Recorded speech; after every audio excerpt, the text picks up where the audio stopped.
بچوں کی پیدائش کے معاملے میں لڑکوں کو لڑکیوں پر ترجیح دینے اور اس سے منسلک اقدامات کی وجہ سے لڑکیوں کی پیدائش کی شرح کم ہونے کا امکان ہے۔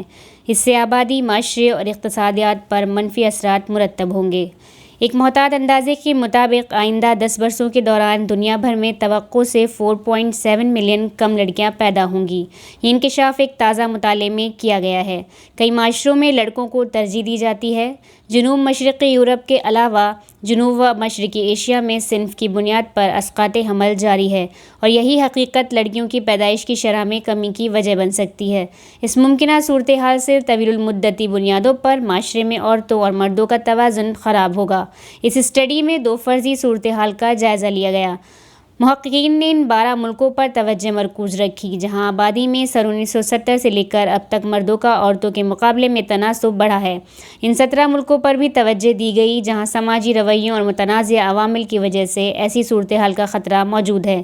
پھر تحقیق کے مقصد سے 2 مختلف صورتوں کا جائزہ لیا گیا۔ پہلی صورت میں دستیاب اعداد و شمار کی بنیاد پر رجحان دیکھا گیا۔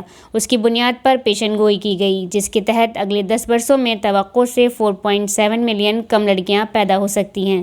دوسری صورتحال میں ایسے ممالک کو مثال بنایا گیا جہاں مصدقہ ڈیٹا نہیں مل سکا۔ ان ملکوں میں مبصرین کی رائے کی بنیاد پر پیشن گوئی مرتب کی گئی جس کے تحت اس صدی کے اختتام تک توقع سے 22 ملین کم لڑکیاں پیدا ہو سکتی ہیں۔ صنف کی بنیاد پر امتیازی سلوک آج بھی ایک حقیقت ہے۔ جنوب مشرقی یورپ اور جنوب و مشرقی ایشیا کے کئی ممالک میں صنف کی بنیاد پر اسقاط حمل میں گزشتہ 40 برسوں سے اضافہ نوٹ کیا جا رہا ہے۔ ابھی تک اس آبادی کے اثرات پر جامع تحقیق نہیں کی گئی ہے۔ اس مطالعے کے نتائج BMJ میڈیکل جرنل میں شائع ہوئے ہیں۔ محققین کا کہنا ہے کہ اس ممکنہ صورتحال کا ایک نتیجہ یہ بھی نکل سکتا ہے کہ متاثرہ ممالک میں شادی بیاہ میں مسائل درپیش آئیں۔ توقع سے کم لڑکیوں کی پیدائش سے سماجی سطح پر رویوں میں تبدیلی بھی آ سکتی ہے اور تشدد کا عنصر بھی ابھر سکتا ہے۔